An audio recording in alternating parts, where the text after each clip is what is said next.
que vamos, vamos que vamos, vamos que vamos, vamos que vamos. Olha só, o tema da aula de hoje é o declínio do Império Russo e o processo de formação da Revolução de 1917 e também da União Soviética. Bom, seguindo essa lógica, nós batemos um papo, moçada, na aula anterior e falamos um pouco sobre todo o processo de formação do Império Russo, né? Como que esse cara chamado Rússia ficou desse tamanhão, brother? E aí, pra gente entender isso, nós compreendemos aí, falamos um pouquinho sobre o czarismo, falamos sobre o Império Bizantino, falamos sobre as invasões napoleônicas, ou seja, a gente bateu um papo sobre aquilo que estruturou a Rússia, o processo de russificação, aqueles paranauês todos, tá, moçada? Hoje, o nosso foco ele é um pouquinho diferente.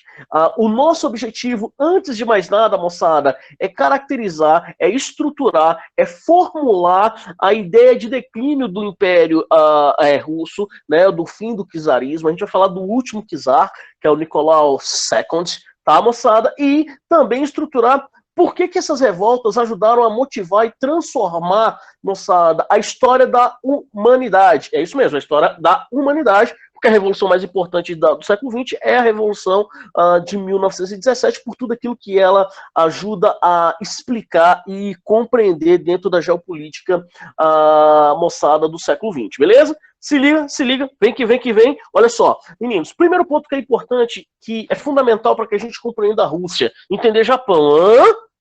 Isso mesmo, entender Japão, brother. Bom, saca só na vibe.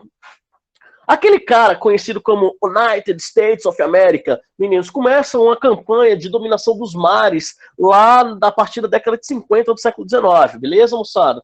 E em 1853 ele faz, toque, toque, toque, cheguei, Japão, abre os teus portos aí. Como assim abre os teus portos? Meninos, o Japão foi vítima de um início de processo de colonização muito semelhante ao nosso, de dominação portuguesa, etc, etc. Tanto é que bem pertinho do Japão, numa ilha conhecida como Taiwan, moçada, Taiwan tinha um nome de Formosa, sabiam disso? E foi colonizado pelos portugueses. E o Japão também, moçada, quase sofreu com isso. Só que os japoneses decidiram, meninos e meninas, fechar os seus portos e se isolar. Esse período de isolacionismo perdurou entre os séculos XVI, XVII, XVIII e até meados do século XIX. Né? E a gente vai chamar esse período de Sakoku, ou de período ou era dos shoguns, né? Para quem não sabe quem são shoguns são os grandes samurais, que controlavam militarmente os feudos, apesar da gente ter a figura do imperador, que era uma figura muito mais religiosa, decorativa, aquela onda toda. Só que quando os Estados Unidos batem na porta lá do Japão, toque, toque, toque, brother, os Estados Unidos promovem uma diplomacia chamada diplomacia do canhão. Ou seja, Japão, ou você abre as portas, Japão, ou abre as portas para os senhores. Na base do quê? Do BUM! Da bala.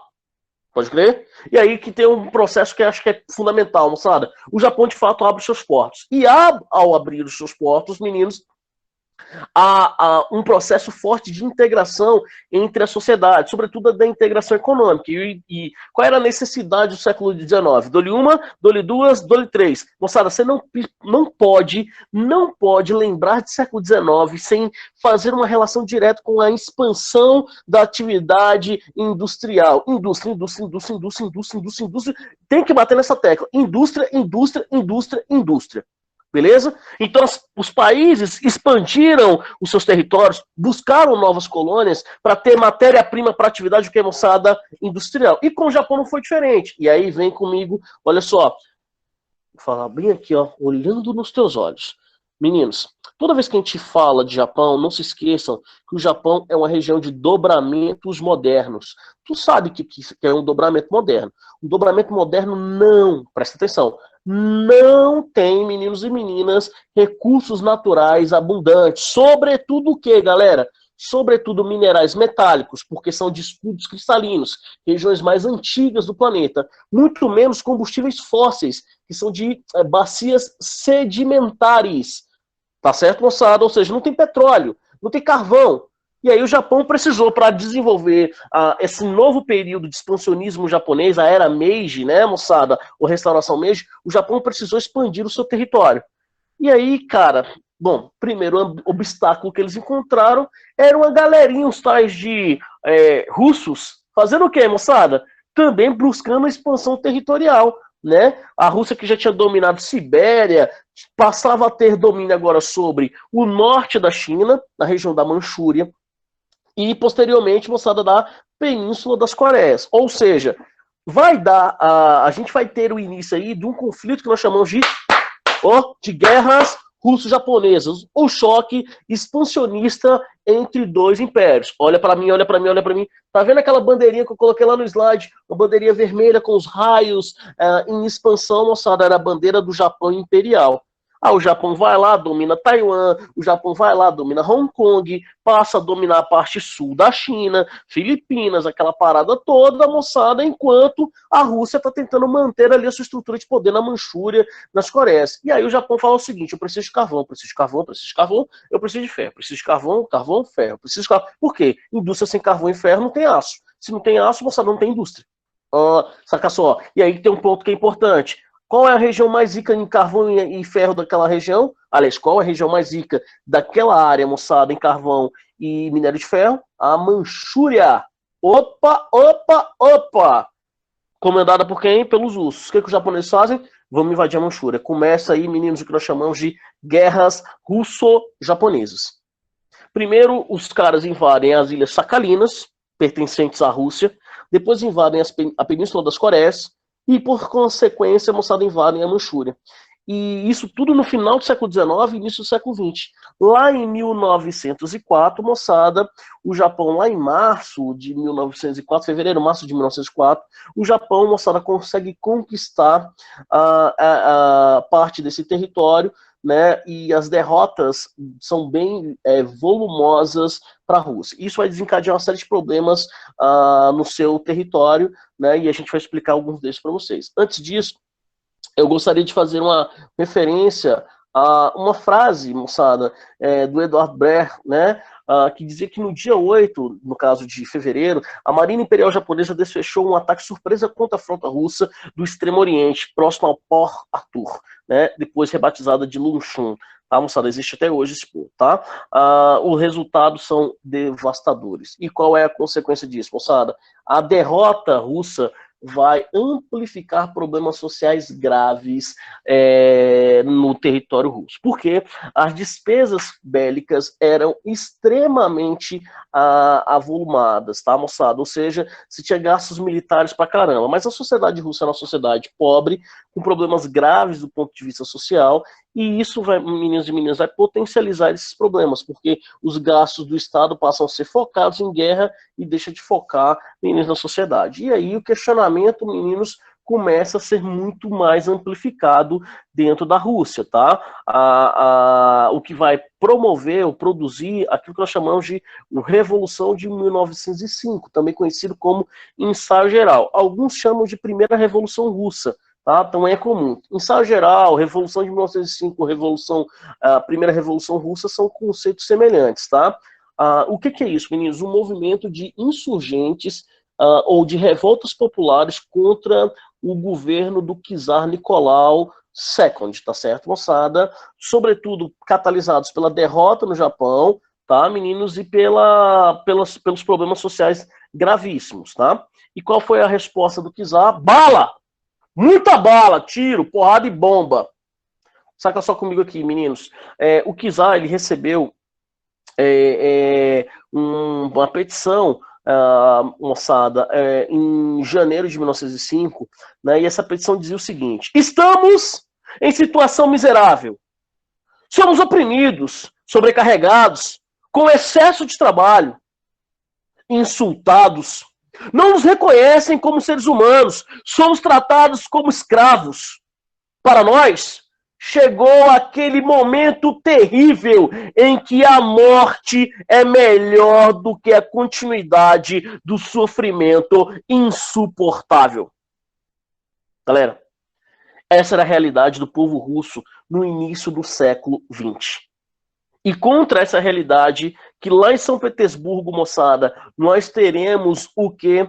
A ampliação de revoltas populares, né, liderados inclusive pelos sindicatos amarelos, que até então eram alinhavados com o czar, moçada, né, os sindicatos que foram criados por autoridades estatais ganham força, apoiados aí por liberais, socialistas, Igreja Católica Apostólica Ortodoxa, todas o que, moçada, as instituições criticando o Nicolau II, tá? E aí, meninos, em 9 de janeiro de 1905, a gente tem uma grande marcha, tá? Um grande protesto em São Petersburgo que levou mais de 100 mil pessoas às ruas. E qual foi a consequência dessa marcha, desse protesto, moçada? Que foi justamente em frente ao Palácio de Inverno do czar em São Petersburgo. O czar falou assim, passa por cima. Resultado, moçada, 200, 800, quase quando sai, né? 200 pessoas assassinadas, meninos, e mais de 800 gravemente feridas. Essa repressão, meninos, em São Petersburgo, tinha como objetivo por isso que é chamado de Domingo Sangrento, tinha como objetivo de que diluir os movimentos. Na verdade, foi fortalecer. Porque, meninos, outros movimentos em áreas russas ou dominadas pela Rússia, né, mas que não eram majoritariamente russas, meninos, como a Polônia, começaram a ocorrer, inclusive em Varsóvia. Então a população de Varsóvia começa a protestar, a população de São Petersburgo, a população de Sochi, a população de Moscou, a população de Sebastopol, ou seja, várias áreas da Rússia, moçada, começam a entrar em choque contra o poderio do czar. Esse cara aí, ó, bonitinho, né, moçada, chamado Nicolau II, tá certo, meninos? E, cara, o povo insatisfeito, na rua, revoltado, tem uma força absurda, moçada, e não podia mais ser contido. Então, para diluir um pouco disso, desses protestos, o que o Nicolau fez, meninos? Em outubro, dos mais turbulentos anos da história da Rússia, moçada, em 1905, após uma greve geral, né, que durou aí alguns meses, meninos, o czar assinou um decreto conhecido como o Manifesto de Outubro, que abriu o caminho para a criação, moçada, dos parlamentos ou das assembleias parlamentares, meninos, conhecidas como Dumas, tá? Primeiro em São Petersburgo, mas que se espalhou por outras áreas, né? E aí tem uma frase da Jutta Pittsford, né, moçada, que eu acho bem legal, né? Por um lado, a classe política foi pacificada, sobretudo os liberais que tiveram mais acesso ao poder, tá, moçada?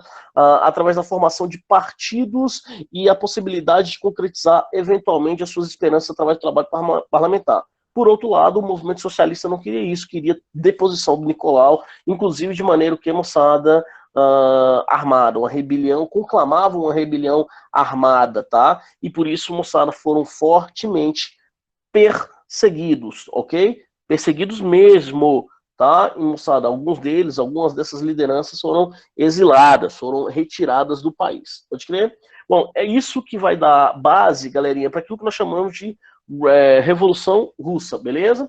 E aí a gente tem alguns antecedentes que eu acho que são importantes de serem fundamentados, né? Primeiro, uma grande crise no início do século XX, né? Potencializada pela guerra, mas não só por conta disso.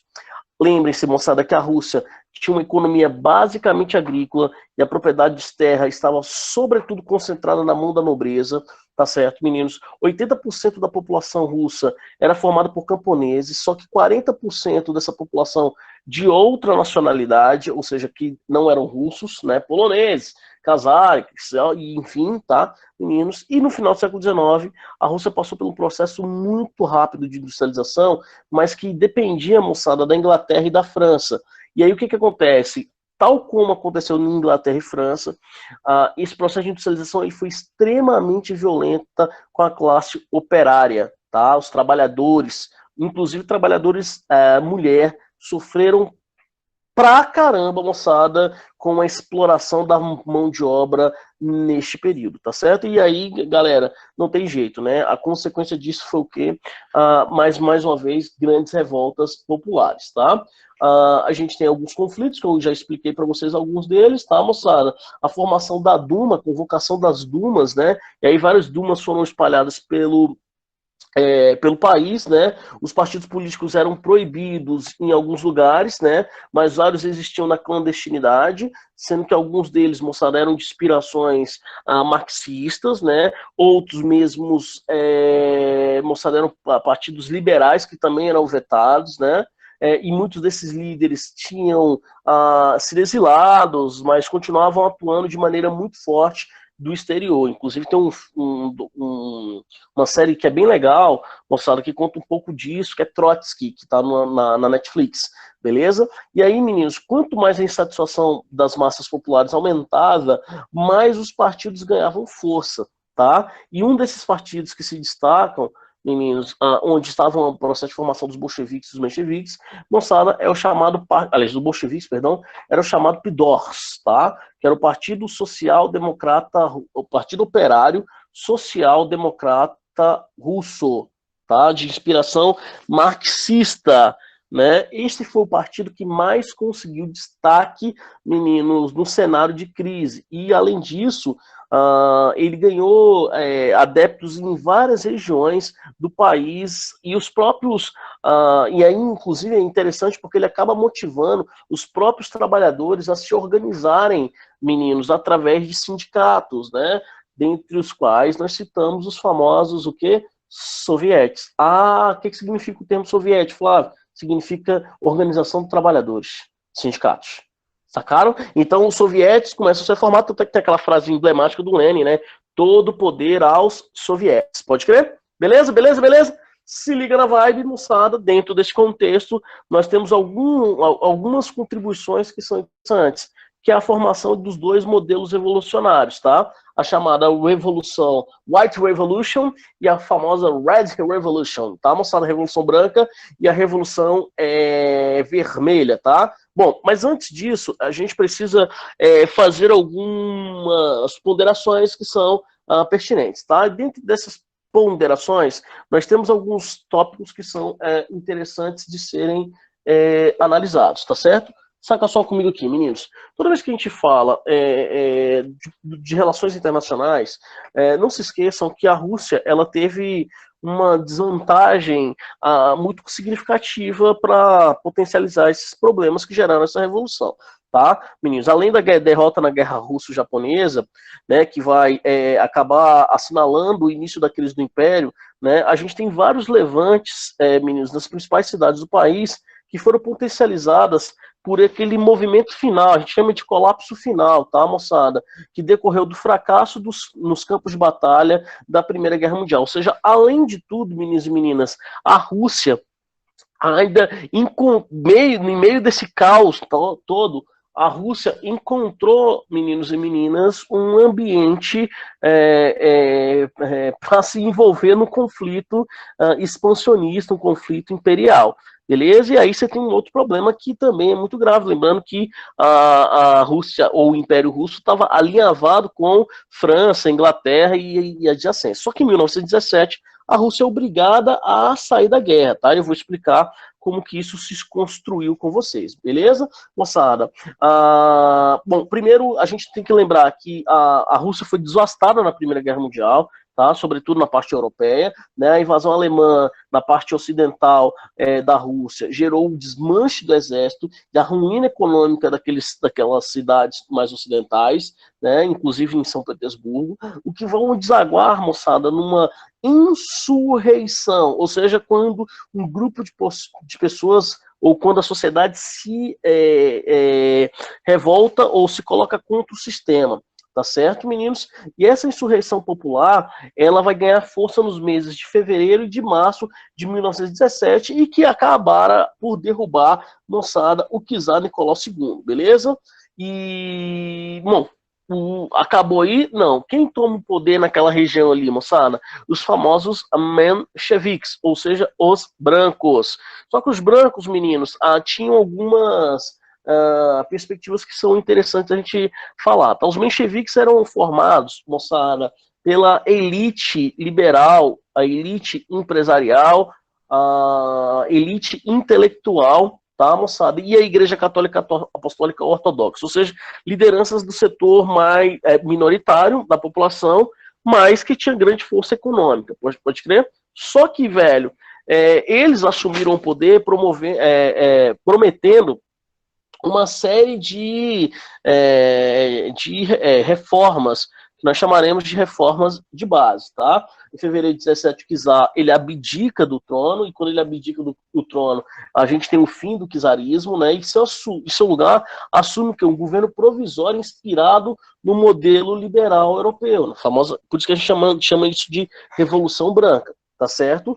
Mas esse novo governo não atendeu, moçada, a principal reivindicação popular. E qual que era a principal reivindicação popular? A retirada da Rússia da guerra. É até legal, que é interessante a gente falar, moçada, as mulheres, né, houve uma grande marcha feminina na Rússia em janeiro e fevereiro de 1917. As mulheres eram a mão de obra fundamental das atividades industriais, né, trabalhavam sob condições extremamente inadequadas. Aliás, vale inclusive ressaltar, moçada, que o Estado explorava sem escravidão, ou quase isso, moçada, a sua população. A prova cabal disso é a própria construção da ferrovia transsiberiana, né, sob condições bastante inadequadas, né, insalubres e tal, né, e as mulheres estavam sendo do ponto de vista da massificação mesmo, estavam sendo fortemente exploradas. E essa exploração vai gerar uma série de marchas de mulheres que pediam, inclusive, que os seus maridos voltassem da guerra, que quisessem sair da guerra. E isso vai acontecer em 17. Só que, cara, a Duma já estava organizada e ela é majoritariamente menchevique, tá? E o que isso vai gerar? Uma revolta, meninos, popular, uma revolta que vai fortalecer a tese de derrubada do poder czar. E os mencheviques assumem o poder. Só que os mencheviques não cumprem um acordo firmado com os vermelhos, né, com os bolcheviques. E aí você vai desencadear, moçada, uma série de conflitos que nós chamaremos de guerra civil russa, beleza? Antes disso, meninos, é sempre importante fazer a referência, né, que poucos meses depois da virada, né, da tomada de poder por parte dos mencheviques, meninos, o Lenin volta para casa. E quando o Lenin volta para casa, ele volta nos braços do povo, né? Como um dos caras mais populares, né? E ele ele inicia uma campanha, moçada, a favor da saída da Rússia da guerra, né? E de uma outra reforma que ele achava que era muito importante, que era a reforma agrária, né? Então ele defendia uma aliança entre os partidos, entre o Partido Comunista, né, moçada, recém-formado, e o partido e os soviéticos e as instituições de trabalhadores. Ou seja, tanto é que, mais uma vez, ele reforça meninos e meninas, todo o poder aos soviéticos, né? O slogan dos seus discursos, né, paz, pão e terra, né? Ou seja, paz para a saída da guerra, pão e terra, mostrando que todo trabalhador merece ter a condição de produzir o seu próprio alimento, tá? E enquanto isso, em São Petersburgo, aquele cara chamado Titio Leon Trotsky, moçada, é o líder soviético local, né? O cara que vai se afastando um pouco do mencheviquismo, moçada, passou a organizar uma guarda vermelha, que a gente vai chamar daqui a pouco de comunismo de guerra, e o objetivo era apoiar a revolução que o Lenin propunha, tá? Em outubro de 17, a Guarda Vermelha, com o apoio dos operários, camponeses, soldados, que desertaram, né, moçada, depois do governo provisório, aclamando Lenin como líder do primeiro Estado socialista da história, moçada, como instituição que dura, tá? Porque o primeiro Estado socialista é a Comuna de Paris, beleza? Mas o primeiro grande Estado socialista, o primeiro país de grande porte socialista na história do planeta meninos, a União das Repúblicas Socialistas Soviéticas. Pode crer? É isso aí.